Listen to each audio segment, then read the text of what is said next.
Muy buenos días a todos. La verdad que estoy muy contento de estar acá, festejando la primera semana de la fertilidad. Primero que nada quiero felicitar públicamente a la doctora Capurro, porque esta fue una idea, el embrioncito de esta semana nació acá en el Pereira Rosell, en la unidad de reproducción humana, pero sin duda la que lo gestó fue la doctora Capurro. La charla de hoy va a ser sobre el papel de la mujer en la infertilidad y vamos a ir tocando varios temas relacionados con esto. El objetivo de la charla es, por un lado, poder saber cuándo hay que estudiar a la mujer, cómo asesorar en la prevención de la fertilidad, qué factores pronósticos tenemos que tener en cuenta relacionados con la fertilidad y cuáles son los estudios que se deben realizar. Partiendo por una reseña básica de lo que es la fecundidad, tenemos que tener presente que en general la especie humana es muy ineficiente para reproducirse y en general tenemos una fecundidad de tan solo un 20% por mes, teniendo en cuenta una mujer en una edad reproductiva por debajo de los 35 años dentro de su primer año de búsqueda de embarazo. Y de hecho son los primeros 3 meses donde realmente la fertilidad, la fecundidad es mayor. A partir de ahí, por cada mes que va pasando, esa fecundidad va declinando y se considera que más o menos en torno al año el 85% de las mujeres en edad reproductiva tienen que haber logrado un embarazo. Por eso es que generalmente nosotros hablamos de que luego de un año de búsqueda de embarazo hay que empezar a realizar los estudios de forma general, ¿no? Y ese 15% de pacientes que no se embarazaron son los que nosotros habitualmente consideramos globalmente como población estéril, aunque luego vamos a hablar un poquito más de eso. Bueno, es una grafiquita que evalúa varios estudios poblacionales donde se ven justamente en poblaciones en las cuales no existían métodos anticonceptivos cómo a medida que va pasando los años va naturalmente declinando la fertilidad de la mujer a partir de los 35 años y como a partir de los 40 esa dificultad para lograr un embarazo se acentúa aún más. Entonces, en cuanto a la prevalencia de la infertilidad, nosotros clásicamente hablamos de que en torno a un 10-15% de la población reproductiva es estéril. En realidad es muy difícil evaluar la prevalencia, porque existen en realidad, tenemos que tener presente que por un lado hay un porcentaje importante de la población que no busca asesoramiento, hay que tener presente que hay parejas que en realidad no tienen hijos porque en realidad no lo desean. Pero este es un trabajo bastante interesante de Danson, de la Asociación Americana de Reproducción, y que lo que mostró fue que en una población fértil, por debajo de los 30, en general hasta los 40 años, cuál era el tiempo que demoraban en lograr un embarazo teniendo relaciones sexuales frecuentes. Y lo que se vio es que en torno entre los 19 y 27 años había un 8% de mujeres que eran estériles, luego de un año de buscar embarazo con relaciones frecuentes. Entre los 27 y los 34 ese porcentaje estaba en torno a un 14% y entre los 35 y los 39 años ya el 18% de las mujeres no habían logrado un embarazo luego de un año de buscarlo. O sea que vemos claramente cómo hay una relación con la edad, que luego vamos a insistir mucho en este tema. Bueno, pero hay que tener presente que en realidad, si bien hablamos muchas veces de esterilidad, es un término ambiguo, porque en realidad un porcentaje importante de la población en realidad es fértil. Que una mujer venga luego de un año de buscar embarazo sin conseguirlo no quiere decir necesariamente que esté imposibilitada para lograr un embarazo de forma natural, sino que hay un porcentaje importante de esas mujeres que si siguen buscándolo, lo van a terminar logrando sin ningún método, ningún tratamiento reproductivo. De hecho, aquí en estas curvas vemos cómo luego de la curva roja, vemos cómo luego de un año de sin métodos anticonceptivos, en realidad se embarazaron el 84%, pero luego de los 3 años de búsqueda hay un 14% que también se embarazó.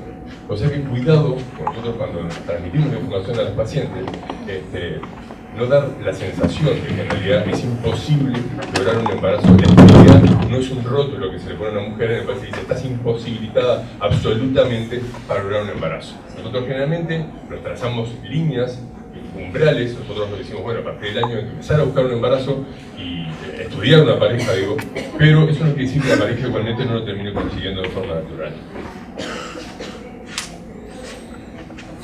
Bueno, y este es un trabajo también muy interesante de Boivin, donde evalúa justamente en distintas poblaciones cuáles son las prevalencias de la infertilidad. Y hay una gran variación según el medio. Vemos que en los países desarrollados puede haber una prevalencia que sea mayor, esto puede estar relacionado a muchos aspectos sociales, en el cual está en torno a un 9 en general, pero hay países que llegan a un 16%, y en los países subdesarrollados también hay grandes variaciones, en África en particular la prevalencia puede llegar a ser muy alta, pero en general puede ser menor la prevalencia relacionado a una búsqueda del embarazo de manera precoz. Pero por otro lado también lo que muestra este trabajo es que el 50% de las mujeres estériles no buscaron ningún tipo de asesoramiento. Y esto tiene que ver con muchos motivos. Algunos pueden ser porque directamente no desean ningún tratamiento médico, pero también hay una gran población sumergida que tiene que ver con lo que comentaba previamente Lidia, de que hay gente que desconoce cuáles son sus derechos, desconoce que tiene cobertura, desconoce que existen centros habilitados para poder estudiarlas y tratarlas, y por eso es muy importante que nosotros tratemos de llegar a esa gente y que sepan que tienen opciones. En cuanto a las etiologías de la infertilidad, entonces, de forma clásica, nosotros decimos que aproximadamente el 30% de las causas de esterilidad son de causa femenina, el 30% masculina, y en torno a un 20% de causas mixtas y un 20% de esterilidad sin causa aparente, y que hay distintos factores que pueden aumentar esa incidencia, como puede ser lógicamente el retraso de la maternidad y su relación con la edad, las enfermedades de transmisión sexual, la endometriosis, el estilo de vida, la obesidad, los tóxicos, el tabaco, ¿verdad? Y las disfunciones sexuales, que también es un tema importante tener presente, que a veces nosotros como especialistas muchas veces minimizamos, pero que tener presente que hay parejas que a veces tampoco nos traen ese tema, pero recordar que obviamente para lograr un embarazo es importante tener relaciones sexuales con frecuencia. Y este también es un trabajo de Miller, del 99, que lo que muestra también es una variación entre las etiologías según la edad. En las poblaciones más jóvenes, generalmente hay una alta tasa de causas disovulatorias, alteraciones ovulatorias, y a mayor edad generalmente empiezan a aparecer otros factores. O sea que en realidad lo que decimos de cuál es la etiología de la infertilidad, tener presente que puede variar en función de la edad de la paciente. Esta es una gráfica que saqué de la Red Lara, que en realidad es un poco antiguo porque en realidad fue un trabajo de bienal del 2005-2006, pero también es interesante para evaluar cuál es el porcentaje de esterilidad de causa femenina, y si ven entre el factor femenino no tubárico y el tubárico, aproximadamente el 35% de las causas de esterilidad son de origen femenino en nuestra región. Y eso es lo importante, porque nosotros hasta hace poco teníamos muy pocos datos de lo que pasaba en la región y en nuestro país en particular. A propósito de eso, comentarles que el Ministerio de Salud Pública está en este momento preparando un registro nacional de reproducción asistida para poder contar con todos estos datos y el día de mañana poder conocer nuestra población en particular, porque hasta ahora generalmente nosotros cuando hablábamos de todos estos temas en realidad nos referíamos a la bibliografía internacional.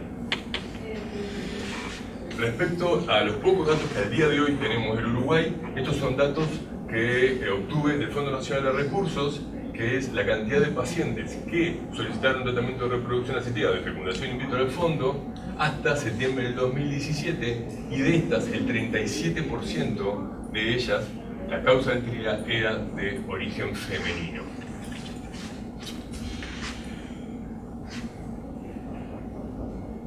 Entonces,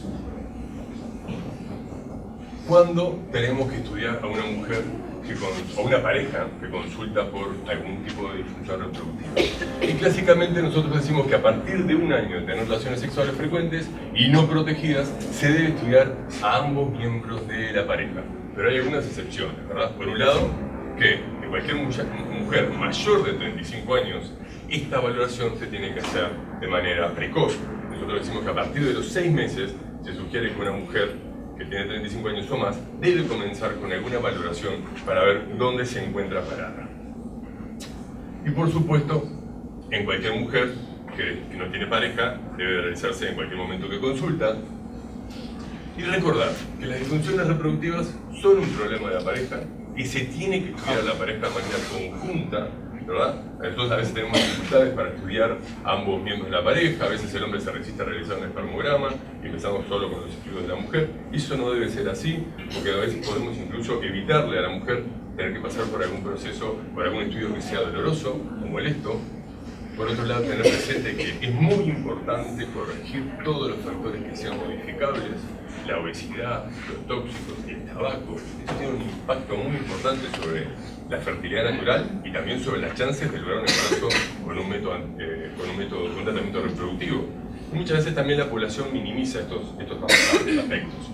Por otro lado, conocer cuáles son los porcentajes de éxito de tratamientos de reproducción asistida, y acá también me quiero detener, porque muchas veces hay se sobreestima cuáles en realidad las chances de embarazo con tratamiento reproductivo, y lamentablemente lo cierto es que las chances de éxito con reproducción asistida son menores a los que la gente cree. Muchas veces uno dice, bueno, en el peor de los casos, si no logra un embarazo de forma natural, me hará una fecundación in vitro. Y lamentablemente luego cuando consultan se encuentran que también para su edad, probablemente las chances de éxito de una fecundación in vitro también van a ser muy bajas. Por otro lado, recordar que la valoración de estas mujeres debe de realizarse de manera multidisciplinaria, no solo un ginecólogo, sino que también un biólogo, un urologo, a nivel psicológico, muy importante también el acompañamiento. Y por otro lado, saber que hoy en día estamos viendo un cambio de paradigma, que era lo que también comentaba tanto Gerardo como Lidia, y es que hay un porcentaje muy importante de la población que nosotros vemos en la consulta diaria, que son mujeres sin pareja o pareja de mujeres. Y eso también tenemos que abordarlo y estar presente, poder pensar en esa posibilidad para poder asesorar a las pacientes. Esta es una gráfica que amablemente me siguió el equipo de Fertilab, donde vemos cómo en la última década se ha visto un cambio de mujeres sin pareja o parejas homosexuales. Y de hecho, hasta el 2006 ni siquiera existía eso como una indicación para asignar semen de donante. Y al día de hoy, al 2018, prácticamente la principal causa de la asignación de semen de donante es la mujer sin pareja. Bueno, entonces, como les dije previamente, recordar cuáles son los motivos por los cuales tenemos que estudiar a estas mujeres de manera precoz. Y un tema que hasta el día de hoy ha quedado un poquito olvidado, ha quedado en el tintero. Recordar que la ley, en el artículo 3, lo que dice es que el deber del Estado es poder justamente tomar medidas para prevenir las potenciales causas de esterilidad. Y cuando hablamos justamente de prevención, recordar que hay que evitar retardar la búsqueda de embarazo. Recordar que las relaciones sexuales como método seguro para prevenir las enfermedades de transmisión sexual es un tema importante. Recordar para los ginecólogos y para los cirujanos poder practicar cirugías ginecológicas conservadoras de los ovarios. Cuando yo era residente recuerdo que muchas veces cuando hacíamos una cirugía anexial, muchas veces la paciente terminaba sin su anexo. Hoy en día por suerte veo que cada vez en general a nivel de las clínicas se está empezando a cuidar mucho más este tema y tratar de ser lo más conservador posible. Por otro lado, la anticoncepción temporal, que es lo que también comentaba Ana y Lidia, que tenemos que recordar que los métodos anticonceptivos que puedan tener algún impacto sobre la fertilidad o que sean irreversibles van a condicionar el pronóstico reproductivo de estas mujeres. Los tóxicos, que tenemos que evitarlos. El tabaco tiene un impacto tremendo sobre la reserva ovárica, sobre la calidad ovárica y sobre las chances de embarazo natural y con tratamiento de reproducción. Mantener un estilo de vida saludable, poder utilizar los servicios de salud que justamente hoy en día existen para poder asesorar en estos aspectos. Y por último, y muy importante, poder ofrecer tratamientos de preservación de fertilidad para mujeres que tienen tratamientos oncológicos por motivos sociales o algún método o algún tratamiento médico que pueda impactar sobre su fertilidad. Y cuando hablamos entonces de la prevención y de que es un tema pendiente a nivel médico, yo creo que los ginecólogos tenemos que reflexionar un poco y hacer un poco de mea culpa, porque lo cierto es que nosotros en la consulta médica ginecológica diaria estamos justamente perdiendo una oportunidad muy importante, que es el tomarnos unos minutos para cualquier mujer que incluso viene para una consulta ginecológica normal, poder discutir estos temas y recordarle cuál es el impacto que la edad va a tener sobre su pronóstico reproductivo, y todos estos temas que comenté previamente, que lo cierto es que no se charlan. Y lo cierto es que luego nosotros nos encontramos con muchas mujeres que vienen a nuestra consulta con 40, 41, 42 años, y nunca se les explicó el impacto que tenía la edad sobre su pronóstico reproductivo, que no sabían que el tabaco iba a tener un impacto sobre su chance de embarazo. Y nosotros entonces estamos fallando en hacer una correcta promoción de salud y prevención de todos estos temas. Y creo que es el momento, y una de las intenciones de esta semana es justamente tratar estos temas y nosotros llevarnos a casa este mensaje de que tenemos que intentar abordar estos temas no en las pacientes estériles, sino antes, ¿verdad? Me gustó mucho esta frase, que la saqué de una pauta que salió justamente del American College respecto al asesoramiento preconcepcional, que lo que dice es que todos los ginecólogos en la consulta diaria a cualquier mujer en edad reproductiva debería preguntarle: ¿tenés pensado quedarte embarazada próximamente? Y a partir de ahí poder entonces iniciar cuáles son las medidas que tiene que tomar, y si piensa hacerlo, y si no piensa hacerlo en un mediano o corto plazo, cuáles son las opciones que tiene. Bueno, lo que hablamos previamente, la anticoncepción, repensar la consejería, tratar de evitar los métodos irreversibles de mujeres jóvenes. Nosotros acá en el Pereira Rosell estamos viendo entre 2 y 3 mujeres por semana que consultan con una ligadura tubaria, que muchas dicen que en realidad no sabían que el día de mañana no iban a poder quedarse embarazadas, que en realidad el asesoramiento fue muy básico y que básicamente le preguntaron qué es ligarte, y muchas veces, bueno, como decía Ana, yo recuerdo en mis años de residencia que era en la camilla entrando al quirófano, que le preguntábamos a los pacientes: ¿te vas a hacer una cesárea? Y de paso cañazo, te ligamos. Y bueno, y luego nos encontramos con mujeres que se ligaron con menos de 30 años, y luego con 35, 36, 37 años, tienen una nueva pareja y quieren tener un hijo con él y no pueden, y además no tienen cobertura para ello. También evitar los métodos que sean reversibles, como el DIU. Es un tema que hay que tratar con mucho cuidado, porque acá hay gente que sabe más de anticoncepción que yo, pero en general se considera que el DIU en realidad no tiene secuelas importantes sobre la fertilidad, pero luego tenemos que analizar la población desglosándola. Y lo cierto es que hay una población de mayor riesgo, que puede tener un riesgo aumentado de enfermedades de transmisión sexual, en las cuales sí la colocación de un DIU puede tener un impacto sobre su permeabilidad tubaria y sobre su útero. Y en esa población en general de mayor riesgo de enfermedad de transmisión sexual tendríamos que evitar el colocado de un DIU. Porque también nosotros hay variaciones en realidad según la población que vemos, y acá en el Pereira Rosell vemos una tasa de factor tubario mucho más alta que vemos en otros medios. Y en muchas oportunidades, cuando le preguntamos si en algún momento fue portadora de DIU, te dicen que sí.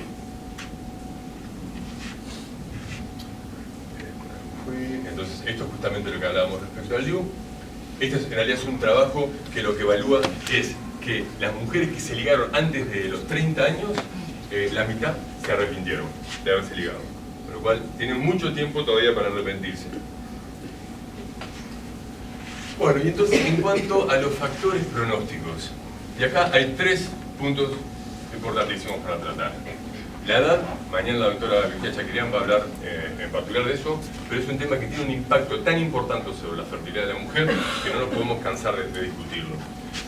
Por otro lado, la reserva ovárica es un factor pronóstico importantísimo, y el tiempo de búsqueda de embarazo. Entonces, ¿la edad de la mujer tiene realmente tanto impacto en reproducción?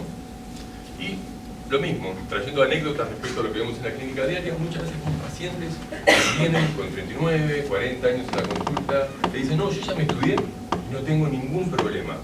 Y tuve la fecha de nacimiento, 77, 78, bueno, pero la edad ya es un problema. Entonces, y la gente minimiza cuál es el impacto que tiene la edad sobre su fertilidad.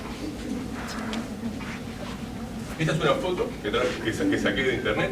Y era una foto que dije perfectamente, esta puede ser una pareja que está en la sala de espera de una consulta de reproducción, como puede ser la sala de espera de una consulta ginecológica de un ginecólogo especialista en climaterio. Porque lo cierto es que hoy en día se están confluyendo una población muy importante que está entre los 40 y los 50 años, que desean justamente poder reproducirse, y bueno, y por lo tanto ahí es donde vemos entonces las dificultades que vemos. Entonces, bueno, a mayor edad el pronóstico entonces es cada vez peor, claramente. ¿Y por qué? ¿Por qué la edad tiene tanto impacto sobre la fertilidad? Como vimos previamente, porque tiene un impacto sobre la prevalencia de la esterilidad. Segundo, porque tiene un impacto muy importante sobre la calidad ovocitaria, sobre la reserva ovárica, sobre las tasas de éxito de tratamientos de reproducción asistidos, como te decía previamente, y sobre las tasas de aborto, sobre las tasas de alteraciones genéticas, y por último, y muy importante, sobre las chances de que esa mujer pueda acceder a un tratamiento de reproducción asistida. Como comentó Gerardo previamente, una mujer, una vez que pone un pie en los 40 años, no puede acceder a tratamientos de reproducción asistida a través del Fondo Nacional de Recursos. Y eso debemos informar sobre las pacientes. Porque muchas veces vemos parejas que estuvieron 1 o 2 años con un ginecólogo general, a veces haciendo una valoración previa y dilatando un poco la consulta con un especialista en fertilidad, y luego llegan con 40 años y uno lamentablemente les tiene que decir que su único camino es el del tratamiento particular, y siguen siendo muy costosos.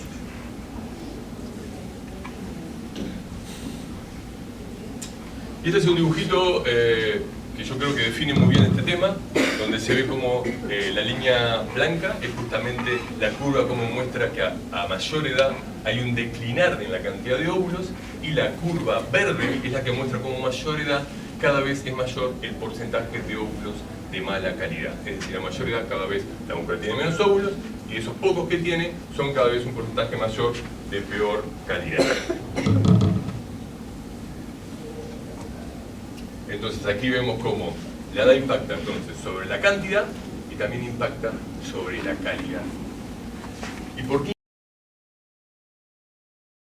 Y esto es lo mismo, y aquí entonces no solo impacta sobre eso, sino que impacta sobre como dijimos, sobre la fertilidad, sobre el riesgo de aborto, sobre el riesgo de alteraciones genéticas en la descendencia, y por qué entonces hay una caída tan abrupta de la reserva ovárica en la mujer con la edad.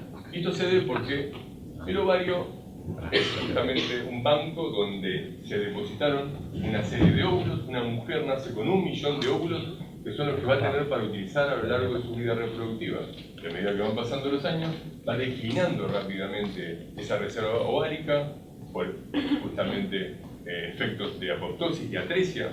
Y lo cierto es que a los 35 años ya la media de las mujeres no tienen mucho más de 40.000 óvulos, y obviamente pues la menopausia es por el agotamiento total de los óvulos.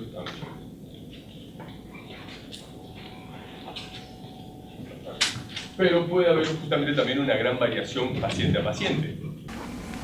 Y este es otro trabajo también que es muy interesante del año pasado, donde justamente desglosa además según la edad, y se ve cómo a mayor edad cada vez son mayor la cantidad de óvulos que necesitaríamos como para poder lograr un embarazo con una fecundación in vitro.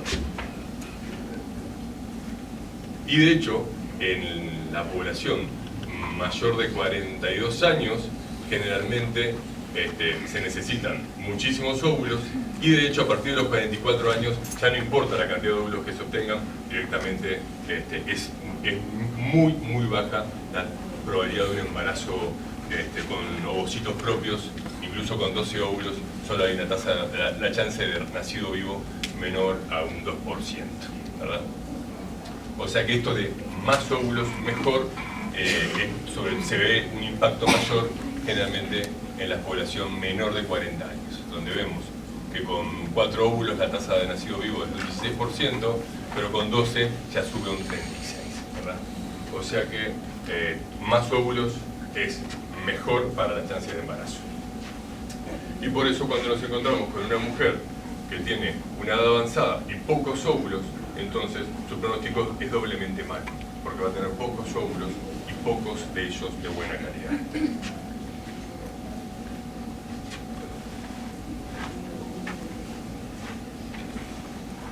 Y otra de las preguntas, bueno, hablamos de que a mayor edad menos óvulos. ¿Y por qué además la calidad es mala? Y la calidad es mala principalmente por muchos motivos, pero uno de los más importantes es por la alta tasa de alteraciones cromosómicas que suelen en los óvulos. Y y este es un trabajo también muy interesante, donde se ve en esta curva cómo a mayor edad va aumentando la tasa de aneuploidías de los óvulos, es decir, de óvulos cromosómicamente anormales, con un cromosoma de más o un cromosoma de menos. Entonces no los quiero aburrir mucho con este tema, pero quizás para los que tienen alguna formación biológica, recuerdan que nosotros justamente el óvulo y el espermatozoide son las únicas dos células del cuerpo humano que tienen la mitad de la información genética, tienen 23 cromosomas en lugar de 46. Y en particular en el óvulo, justamente la meiosis, que es la división justamente de los cromosomas, se termina de realizar en el momento de la ovulación. Y cuanto más tiempo ese óvulo estuvo almacenado dentro de ese ovario con la meiosis sin finalizar, mayor el riesgo de que finalmente ese óvulo termine, cuando se produce la ovulación, teniendo una información genética alterada. Y ven justamente como en torno a los 44 o 45 años, casi todos los óvulos son cromosómicamente anormales. Y esto finalmente impacta sobre el riesgo de alteraciones genéticas en el embrión, ¿verdad? Y esta también es una gráfica que muestra cómo a mayor edad, mayor porcentaje de embriones cromosómicamente anormales. Por lo tanto, estos embriones no se van a implantar, y si se implantan, tienen un riesgo muy elevado de abortos o alteraciones genéticas. Y esto es importante recordarlo porque la principal causa de aborto en estas pacientes es justamente esto, son las alteraciones cromosómicas relacionadas a la edad. Nosotros, es un tema que también muchas veces en la consulta vemos, lamentablemente, la tasa de aborto en esta población es elevada, y muchas veces vemos que la población dice, bueno, quizás no tendré una trombofilia, me gustaría estudiarme porque capaz que tengo un problema dentro del útero, o tengo quizás alguna alteración hematológica, pero por supuesto que muchas veces son atendibles esas consultas y debemos evaluar a la paciente en su totalidad, pero recordar que la mayoría de esos abortos van a ser justamente por alteraciones genéticas en el embrión, no por otras causas.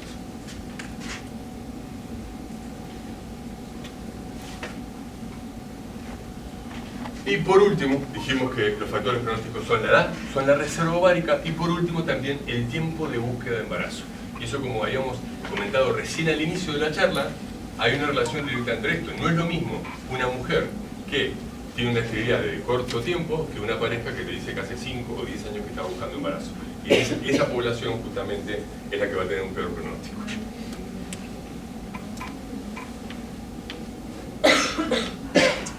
¿Y por qué todo esto es tan importante? ¿Por qué todo esto es tan importante? Y porque lo cierto es que el Uruguay está modificando rápidamente la forma en la cual se reproduce. De hecho, el otro día, justamente en el lanzamiento, hablábamos de que el año pasado en el Uruguay nacieron solo 40.000 niños. O sea que estamos por debajo de la tasa de reemplazo. Cada vez tenemos menos hijos y cada vez los tenemos más tarde. Y este es un trabajo muy interesante también del doctor uruguayo, de Natán, que justamente tiene mucha experiencia en el estudio de poblaciones. Y lo que muestra es justamente cómo en el 2011, en el censo nacional, a todas las mujeres en edad reproductiva se les preguntó a qué edad tuvo su primer hijo. Y luego se desglosó esto en función del medio sociocultural. Y se dividió en bajo, medio y alto. Y lo cierto es que, independientemente de la edad, generalmente las mujeres de medio socioeconómico bajo generalmente tuvieron su primer hijo en torno a los 20 o 22 años, ya sea si la mujer nació en torno a la década del 50 como las que nacieron en la década del 80. Pero lo que sí vemos es que en el medio socioeconómico medio y alto se está dando cada vez un corrimiento hacia la búsqueda del primer hijo de una manera tardía. Y las mujeres nacidas en la década del 70, de medio socioeconómico alto, la media de mujeres tuvo su primer hijo a los 32 años, ¿verdad? Y esto se ve a múltiples factores, por supuesto, y muchos factores muchas veces que son buenos, porque están relacionados a los cambios sociales que vemos hoy, de justamente la entrada de la mujer en los medios de trabajo, en su formación, en muchos derechos que todos aplaudimos. Pero cuidado, que todo esto también está impactando en que muchas mujeres están empezando a buscar justamente la maternidad de forma tardía, y nosotros biológicamente, si bien socialmente con 40 años somos jóvenes, biológicamente ya no lo somos, y eso tenemos que recordárselo todos los días a nuestra población, a nuestras mujeres, ¿verdad? Y por último, este es un trabajo en el cual se evaluó en 7 países europeos cuál era lo que la población consideraba que era la edad límite para tener un hijo. Y en general, la media de los encuestados consideraron que hasta lo más o menos los 42 años una mujer estaba en buenas condiciones de empezar a buscar un embarazo. Hasta los 42 años. Y muchachos, esto es muy tarde, ¿verdad? O sea que acá vemos cómo hay una idea equivocada en la población general respecto a cuál es el mejor momento para tener un hijo. Entonces, esto creo que no sé si es una curva, que es una gráfica que mostró Lidia, pero finalmente cada vez las mujeres buscan embarazo más tarde y por lo tanto cada vez hay una mayor cantidad de mujeres añosas que estamos tratando, ¿verdad? Entonces, esto es de la Red Lara, es población nuestra de la América Latina, y vemos cómo en el 2000 la cantidad de mujeres mayor de 40 años que se hacían tratamiento de reproducción asistiva estaban en torno a un 25%, y ahora estamos ya en el 2016, 31%, y esto sigue aumentando y aumentando.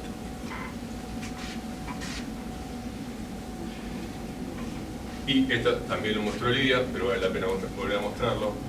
¿Y por qué nos preocupa tanto que cada vez entonces estemos viendo mujeres más añosas? Porque además sus chances de quedarse embarazada con tratamiento de reproducción asistida a mayor edad cada vez son menores. Como ven, la línea de arriba es la tasa de embarazo con ovodonación, donantes menores de 32 años, y la curva azul es la tasa de embarazo con ovocitos propios. Y ven cómo a partir de los 35 años va cayendo abruptamente y a partir de los 40 aún más.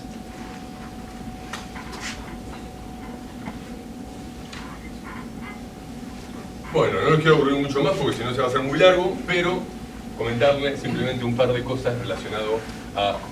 Hablamos justamente sobre cómo tenemos que asesorar a estas pacientes, sobre los factores pronósticos que nos importan, y por último un par de temas respecto a cómo se deben estudiar estas pacientes. Y lo más importante es recordar que nosotros en estas mujeres tenemos que evaluar 3 cosas, o 4. Cómo se encuentra su reserva ovárica, cómo funciona el ovario, y si ese ovario es un ovario que ovula o no, saber cómo se encuentra el útero y saber si las trompas están permeables o no. Y para poder evaluar esto, lo más importante es recordar cómo funciona el ovario. Y sabiendo cómo es un ciclo ovárico normal, vamos a poder entender por qué pedimos los estudios que pedimos, ¿verdad? Y las herramientas más importantes, recordando someramente, para evaluar la reserva ovárica, son la FSH y la hormona antimuleriana. Una FSH elevada habla de una baja reserva ovárica, y una antimuleriana baja, que es una hormona que secreta los folículos del ovario, también nos habla de una baja reserva ovárica.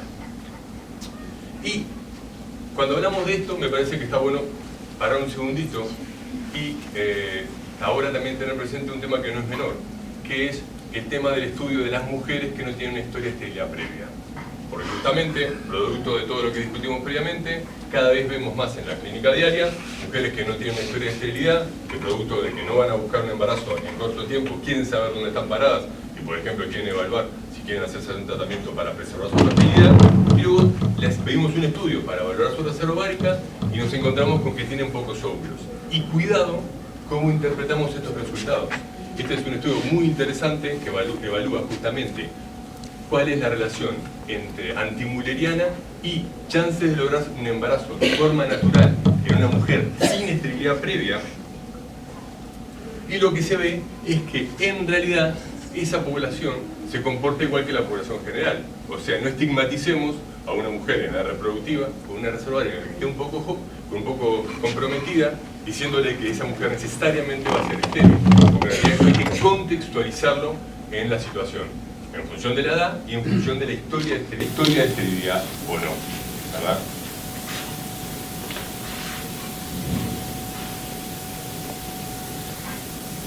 Otra herramienta importantísima es la ecografía ginecológica transvaginal, para evaluar cómo se encuentra el útero y también para evaluar la reserva ovárica viendo la cantidad de óvulos.